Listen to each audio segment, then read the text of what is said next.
My wife demanded a divorce in the house. You can't afford a lawyer to fight me. I replied, You're right. She served me papers in court only to see the city's most feared, expensive divorce attorney sit down next to me. He looked at her and said he doesn't have to afford me. I'm his older brother. My wife, Evelyn, informed me last Tuesday that she wanted a divorce. There was no sadness in her eyes, no regret in her voice. It was a declaration of victory. We were sitting in the living room of the house we had spent 8 years turning into a home. And she was speaking to me with the detached finality of a corporate executioner. It's over, Tom, she said, placing a file folder on the coffee table. I've already spoken to a lawyer. These are my terms. I didn't open the folder. I didn't have to. She was more than happy to list her demands. She wanted the house that my grandfather had helped me put a down payment on. She wanted 70% of our shared savings. She wanted spousal support for a minimum of 5 years. It wasn't a negotiation. It was an unconditional surrender. When she was finished, she leaned back, a smug, confident smirk on her face. And I don't want to fight on this, Tom, she said, her voice dripping with condescending pity. Let's be realistic. You're a high school woodshop teacher. You make a decent living, but you can't afford a real lawyer. My guy will bury you in legal fees before you even see the inside of a courtroom. It's better for you to just agree to the terms and walk away. I just sat there, looking at this woman I had loved, this woman I had built a life with, and I felt a profound sense of coldness settle over me. She didn't just want to leave me, she wanted to ruin me. She saw me as weak, as an obstacle to be crushed and discarded. Her biggest weapon, she thought, was my inability to fight back. I let the silence hang in the air for a long moment. Then I looked at her, my face a mask of resignation, and I said the 2 words she was expecting to hear. You're right. The relief on her face was immediate. She had won. The humble, simple teacher wasn't going to put up a fight. She stood up, smoothed her skirt, and said, Good. I'm glad you're being sensible about this. You'll be served with the official papers next week. Then she walked out of the room. Here's what Evelyn knew. She knew I was a man of simple means. She knew I didn't have tens of thousands of dollars to throw at a legal battle. She also knew that I had a brother, an older brother named Marcus. What she also knew, and what she was banking on, was that Marcus and I hadn't spoken in 5 years. Marcus isn't a teacher. Marcus is a shark.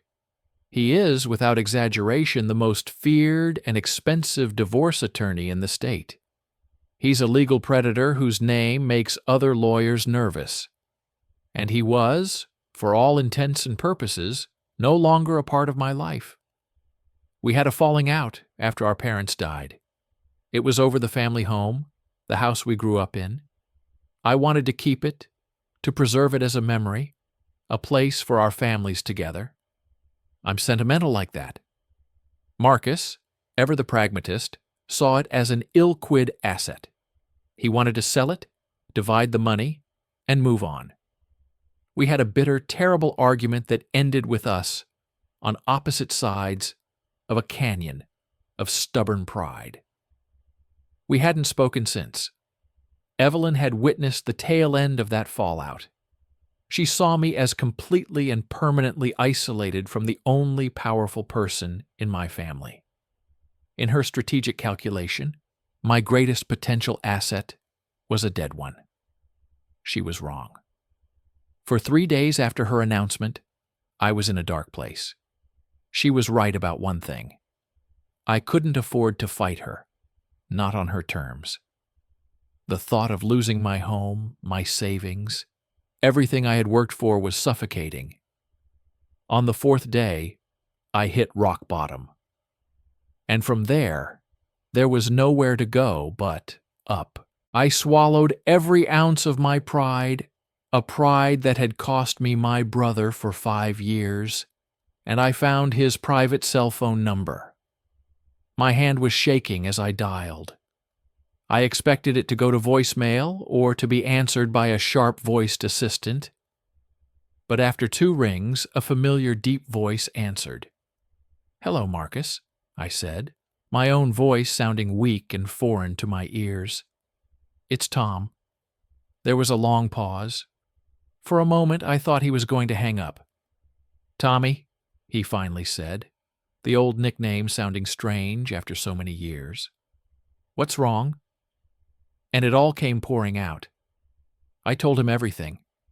I told him about Evelyn's demands, her lawyer, her coldness, and I told him her final arrogant taunt. "You can't afford a lawyer to fight me." Another long, heavy silence stretched between us. When he finally spoke, his voice was different. The surprise was gone, replaced by something I hadn't heard in years. It was the sound of a protective older brother. It was the sound of steel. She said, "What?" he asked, his voice dangerously quiet. I repeated her words. "Okay," he said. "When and where is the first court appearance?" "Next Tuesday at the downtown courthouse," I told him. "I'll clear my schedule," he said. "Don't talk to her. Don't talk to her lawyer. Don't sign anything. Just show up on Tuesday. I'll meet you there." We hung up. I sat there, my heart pounding with a mixture of terror and a terrifying hope. Evelyn thought she had disarmed me. She had no idea she had just handed me a nuclear weapon. She was about to learn a very hard lesson about what family really means. Update 1. The morning of the preliminary hearing was a miserable, rainy Tuesday. It felt appropriate. I walked into the courthouse alone, feeling every bit the part of the defeated man Evelyn expected me to be. I was wearing my best and only suit, the one I usually reserve for weddings and funerals. It felt like a bit of both. I entered the designated courtroom. It was a sterile, impersonal room that smelled of old paper and anxiety. Evelyn was already there, sitting at the plaintiff's table. She looked incredible. She was wearing a sharp, dark blue power suit, her hair perfectly styled. She looked confident, smug, and ready for a corporate takeover. Next to her sat her lawyer, a man in his 50s, with a self-satisfied smirk permanently affixed to his face. They were laughing quietly together as I walked in. She saw me and her smile faltered for a second, replaced by a look of pity. She probably expected me to look more broken. I just met her gaze, my expression blank, and walked over to the defendant's table. I sat down, placed my old briefcase on the table, and waited. Her lawyer stood up and sauntered over. "Mr. Miller," he said, his voice oozing condescension, "I'm glad to see you're here. I trust you've had time to review my client's very generous proposal. If you're prepared to sign today, we can make this quick and painless." "I'm waiting for my counsel," I said, quietly. He actually chuckled. "Your counsel? Good luck with that. Let's not drag this out." He walked back to his table. The bailiff called the court to order. The judge, a stern-looking woman, entered and took her seat. She looked down at the docket. "Miller versus Miller," she announced. "Are both parties present and represented?" Evelyn's lawyer stood up. "Yes, Your Honor. Alan Davis, representing the plaintiff, Mrs. Evelyn Miller." The judge looked at me and the defendant. Before I could speak, the heavy doors at the back of the courtroom swung open with a resounding thud. Every head in the room turned. Walking down the aisle was my brother, Marcus Sterling. He wasn't just wearing a suit. He was wearing a suit of armor tailored from what looked like spun midnight and pure intimidation. He moved with the predatory grace of a panther, his expensive leather briefcase swinging at his side. A wave of whispers rippled through the courtroom as other lawyers and court staff recognized him. His reputation preceded him. He didn't look at anyone else. His eyes were fixed on me. He walked directly to my table, put a hand on my shoulder, and squeezed it gently. Then he sat down beside me, placing his gleaming briefcase on the table with a solid, definitive click. The sound echoed in the silent room. I looked over at Evelyn. Her smug expression had been wiped clean from her face. It was replaced by a mask of utter horrified disbelief. Her jaw was slack. Her eyes were wide. She looked like she had just seen a ghost walk in and sit down at the opposing table. Her lawyer looked even worse. The color had drained from his face, and his smirk was gone, replaced by a look of pure, unadulterated terror. He knew exactly who my brother was. Marcus leaned over to me, ignoring the rest of the room. "Sorry I'm late, little brother," he whispered, a hint of a smile playing on his lips. "Traffic was hell." Then he straightened up, his demeanor all business. He looked directly at the judge. "Marcus Sterling, Your Honor," he said, his voice a commanding baritone that filled the room. "Repenting the defendant, Mr. Thomas Miller." The judge's eyebrows shot up. She knew the name. Everyone did. Then Marcus turned his gaze slowly, deliberately towards Evelyn. He looked at her, then at her terrified lawyer, and he gave them a cold, predatory smile. "My apologies for the delay," he said, his voice dripping with mock politeness. Then he looked at Evelyn again and delivered the line that shattered her entire world. "He doesn't have to afford me. I'm his older brother." The game had just changed. Evelyn thought she was coming to a surrender. She had just walked into an ambush. Marcus opened his briefcase, pulled out a thick stack of files, and the demolition began. He immediately rejected all of her initial demands, declared them predatory, and filed in bad faith, and announced our intention to file a counter-petition. He said we would be seeking a full forensic audit of all marital assets and expenditures for the last 3 years, and that we would be demanding Evelyn pay for all of Tom's legal fees. Evelyn's lawyer just stood there stammering. He was a minnow who had just been cornered by a great white shark. The battle was over before it even began. Update 2. The 2 months following that first court appearance were a legal blitzkrieg. My brother Marcus does not do things by halves. He doesn't just practice law, he wages war. Evelyn and her lawyer thought they were going to roll over me.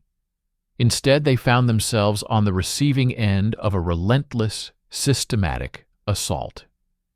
The first thing Marcus did was file a motion for discovery that was, by all accounts, a thing of terrible beauty. It wasn't a request. It was a demand for every single financial document Evelyn had touched for the last 5 years. Bank statements, credit card bills, work expense reports, Venmo transactions, everything. Her lawyer filed a motion to have it dismissed as overly broad and harassing. The judge, who was clearly intimidated by my brother's reputation, took one look at Marcus's justification and approved our motion in full. Evelyn was legally obligated to turn over everything. She thought she was clever, that she had hidden her tracks. She had no idea she was dealing with a man who employed a team of forensic accountants for fun.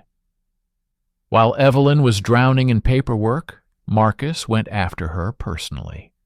He scheduled a series of depositions, not just with her, but with her closest friends, her family, and even a few of her colleagues. His strategy was simple: apply pressure from all sides until the truth was squeezed out. The breakthrough came during the deposition of Evelyn's best friend, a woman named Chloe. Chloe was fiercely loyal to Evelyn, but she was no match for my brother. He was polite, charming, and utterly ruthless. For 3 hours he questioned her about Evelyn's spending habits, her work trips, her general happiness in our marriage. Then he asked the question that broke the case open. "Miss Albright," he said, "can you tell me about Mr. David Kincaid?" I saw Chloe flinch. The name was unfamiliar to me. Marcus just waited. Chloe tried to play dumb, but Marcus produced a stack of credit card statements from a card I never knew Evelyn had. A card linked to our joint savings account, an account she had been siphoning money from for over a year. He pointed to a series of charges: a hotel in the wine country, jewelry from a high-end boutique, expensive dinners for two. "Miss Miller was on a work conference on these dates," Marcus said, "but her employer has confirmed no such conference existed. You were not with her. So I ask you again, who is David Kincaid?" Chloe broke. Under the penalty of perjury, she admitted it. David Kincaid was the man Evelyn had been having an affair with for the last 18 months. He was a wealthy real estate developer she had met through her old job. It all clicked into place. The secrecy, the financial demands, the confidence. She wasn't just leaving me. She was leaving me for someone else. She was trying to strip mine our marriage for assets to take with her into her new, upgraded life. Her plan was to use my money to fund her future with her lover. The deposition of her lover, David, was even more illuminating. He was a smug, arrogant man, but his arrogance crumbled under Marcus' relentless questioning. He admitted to the affair. He admitted that he and Evelyn had planned the divorce together. He even admitted that it was his idea for her to demand the house and spousal support, telling her that I would be too poor and too weak to fight back. They had underestimated me. They had underestimated my family. With these depositions, Evelyn's case was not just weakened, it was annihilated.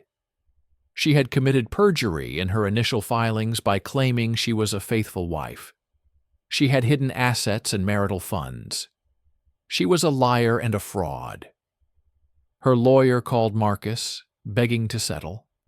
He said Evelyn was willing to drop all her demands and just walk away. Marcus's reply was cold. "No," he said. "Walking away is a privilege she has not earned. We are not settling. We are going to court, and we are going to burn her to the ground." She wanted a fight. Now she has one. Final update. It has been 6 months since I first walked into that courtroom. A man who thought he had lost everything. Today I can tell you that I was wrong. I didn't lose anything that truly mattered. I gained it all back. The final court date was a formality. Faced with the mountain of evidence against her, the depositions, the forensic accounting reports, the proof of her affair, and her conspiracy to commit fraud, Evelyn had no choice but to surrender completely. Her lawyer, looking tired and utterly defeated, advised her to accept any terms we offered. And the terms my brother drafted were brutal. Evelyn didn't just walk away with nothing. She walked away with less than nothing. She was forced to relinquish any claim to the house. Her demand for spousal support was dismissed with prejudice. And because Marcus was able to prove that she had spent over $60,000 of marital assets on her affair, on hotels, gifts, and vacations with her lover, the judge ordered that amount to be deducted from her share of our savings and returned to me. She left the marriage with a small fraction of her original demand, a mountain of her own legal bills, and the public humiliation of having her entire sordid scheme laid bare in a court of law. The fallout in her personal life was just as devastating. Her lover, David King, faced with the legal and social consequences of his actions, dumped her almost immediately. He was a man who was attracted to a winner, and Evelyn had just suffered a spectacular public defeat. Her friends, many of whom had been forced to testify about her lies under oath, distanced themselves from her. She lost her fiancé, her house, her savings, her boyfriend, and her reputation, all in one fell swoop. All because she underestimated the quiet man she was married to. But the real story, the most important part of this whole chapter, is what happened with my brother. A few weeks after the divorce was finalized, Marcus called me. "Meet me at the old house," he said. I drove out to our parents' home, the house that had been the source of our stupid 5-year feud. I found him on the porch, just sitting on the steps. We didn't talk about the case. We didn't talk about Evelyn. We talked about our dad's terrible fishing trips, our mom's amazing apple pie. We talked about being kids. Finally, after a long silence, he looked at me. "I was wrong, Tommy," he said. "I was so focused on the money on the asset that I forgot what this place was. It's our home. I was wrong too. I admitted I was so stuck in the past. I wasn't willing to see that maybe there was a different future for this place. We didn't sell the house. We decided to keep it together. We've spent the last few weekends out there fixing it up. We're repairing the porch, painting the rooms, bringing it back to life. It's not a memorial to the past anymore. It's a project for our future, a place for our family, the real one, to gather. Working side by side with my brother, tools in hand, has healed a wound I thought would be a scar forever." Evelyn's parting shot to me was that I couldn't afford a lawyer. Her greed, her arrogance, her belief that I was weak and alone, that was the very thing that forced me to make the call that brought my brother back into my life. She thought she was isolating me. Instead, she reunited me with the most important family I have. She tried to leave me with nothing. But as I stand here today with my home secure and my brother by my side, I realize I have